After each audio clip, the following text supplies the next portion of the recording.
ఆదికాండము 33వ అధ్యాయము మొదటి నుంచి చివరి వరకు. యాకోబు కన్నులెత్తి చూచినప్పుడు ఏశావును అతనితో 400 మంది మనుషులను వచ్చుచుండిరి. అప్పుడతడు తన పిల్లలను లేయా రాహేలులకును 2 దాసీలకును పంచి అప్పగించెను. అతడు ముందర దాసీలను వారి పిల్లలను, వారి వెనుక లేయాను ఆమె పిల్లలను, ఆ వెనుక రాహేలును యోసేపును ఉంచి తాను వారి ముందర వెళ్ళుచు తన సహోదరుని సమీపించు వరకు 7 మార్లు నేలను సాగిలపడెను. అప్పుడు ఏశావు అతనిని ఎదుర్కొన పరుగెత్తి అతనిని కౌగలించుకొని అతని మెడ మీద పడి ముద్దు పెట్టుకొనెను. వారిద్దరూ కన్నీరు విడిచిరి. ఏశావు కన్నులెత్తి ఆ స్త్రీలను పిల్లలను చూచి, వీరు నీకేమి కావాలెనని అడిగినందుకు అతడు, వీరు దేవుడు నీ సేవకునికి దయచేసిన పిల్లలే అని చెప్పెను. అప్పుడు ఆ దాసీలను వారి పిల్లలను దగ్గరకు వచ్చి సాగిలపడిరి. లేయాయు ఆమె పిల్లలను దగ్గరకు వచ్చి సాగిలపడిరి. ఆ తరువాత యోసేపును రాహేలును దగ్గరకు వచ్చి సాగిలపడిరి.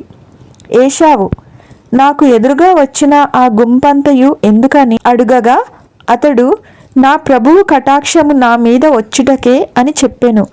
అప్పుడు ఏశావు, సహోదరుడా, నాకు కావలసినంత ఉన్నది, నీది నీవే ఉంచుకొమ్మని చెప్పెను. అప్పుడు యాకోబు, అట్లు కాదు, నీ కటాక్షము నా మీద నున్న ఎడల చిత్తగించి నా చేత ఈ కానుక పుచ్చుకొనుము. దేవుని ముఖము చూచినట్లు నీ ముఖము చూచి తిని, నీ కటాక్షము నా మీద వచ్చినది గదా. నేను నీ యొద్దకు తెచ్చిన కానుకను చిత్తగించి పుచ్చుకొనుము. దేవుడు నన్ను కనికరించెను, మరియు నాకు కావలసినంత ఉన్నదని చెప్పి అతని బలవంతము చేశాను గనుక అతడు దాన్ని పుచ్చుకొని, మనము వెళ్ళుదము, నేను నీకు ముందుగా సాగిపోవుదునని చెప్పగా అతడు, నా యొద్దనున్న పిల్లలు పసిపిల్లలనియు గొర్రెలు మేకలు పశువులు పాలిచ్చినవి అనియు నా ప్రభువుకు తెలియను. ఒక దినమే వాటిని వడిగా తోలిన ఎడల ఈ మంద అంతయు చచ్చును. నా ప్రభువు దయచేసిన తన దాసునికి ముందుగా వెళ్ళవలెను. నేను నా ప్రభువునొద్దకు షేయీరునకు వచ్చు వరకు నా ముందరనున్న మందలు నడవగలిగిన కొలదిని, ఈ పిల్లలు నడవగలిగిన కొలదిని వాటిని మెల్లగా నడిపించుకొని వచ్చేదనని అతనితో చెప్పెను. అప్పుడు ఏశావు, నీకిష్టమైన ఎడల నా యొద్దనున్న ఈ జనులలో కొందరిని నీ యొద్ద విడిచిపెట్టుదునని చెప్పగా అతడు, అది ఎలా, నా ప్రభువు కటాక్షము నా మీద నుండనిమ్మనెను.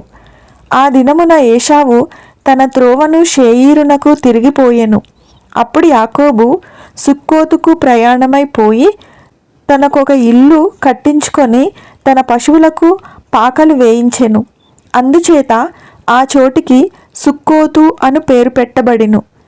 అట్లు యాకోబు పద్దనరాములో నుండి వచ్చి తరువాత కనాను దేశంలోనున్న షెకెమును ఊరికి సురక్షితముగా వచ్చి ఆ ఊరి ముందర తన గుడారములు వేసెను.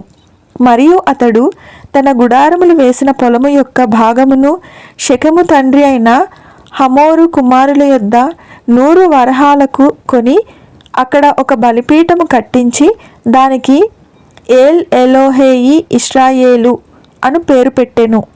ఆదికాండము 33వ అధ్యాయము పూర్తి అయినది. ఆమేన్.